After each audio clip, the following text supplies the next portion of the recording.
High protein rich fibre நிறைந்த பாலக் பன்னீர் சப்பாத்தி. இது தந்தூரி ஸ்டைலில் செஞ்சுருக்கேன். ஸோ பாலக்கீரையை வாஷ் பண்ணிவிட்டு கட் பண்ணி தண்ணி எதுவுமே சேர்க்காமல் அதில் இருக்கிற தண்ணியிலையே வேக வச்சு எடுத்துக்கிறேன். நல்லா வெந்ததுக்கப்புறம் ஆற வச்சுட்டு ஒரு மிக்சி ஜாரில் இஞ்சி, பூண்டு, உப்பு, வரமிளகாய், பன்னீர் ஆட் பண்ணிவிட்டு இங்கே வேக வச்சுருக்கிற பாலக்கீரையும் சேர்த்து நல்லா கிரைண்ட் பேஸ்ட்டாக அரைச்சிக்கிறேன். இதோட தேவையான அளவு கோதுமை மாவு சேர்த்து நல்லா பிசைகிறேன். தண்ணியே இதுக்கு தேவையில்லை, இந்த கீரையோடைய சாரே போதுமானது. நல்லா பிசையும் போது தான் சாஃப்ட்னஸ் கிடைக்கும்.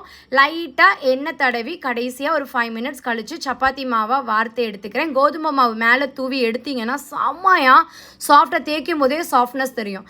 அதுக்கப்புறம் தோசை கல்லில் 2 பக்கமும் எண்ணெய் எதுவுமே சேர்க்காம ஜஸ்ட் பேக் அண்ட் ஃப்ரண்ட்டு நான் போட்டேன் அப்படின்னா எனக்கு செம்ம ஹெல்த்தியாக செம்ம டேஸ்ட்டாக தந்தூரி பாலக் பன்னீர் சப்பாத்தி ரெடி. பசங்களுக்கு கொடுக்கும்போது கீயோ வெண்ணெயோ ஆட் பண்ணி கொடுங்க, இன்னும் செம்ம டேஸ்ட்டாக இருக்கும். இதுக்கு சைடிஷாக தயிர் போதும். ட்ரை பண்ணுங்கள்.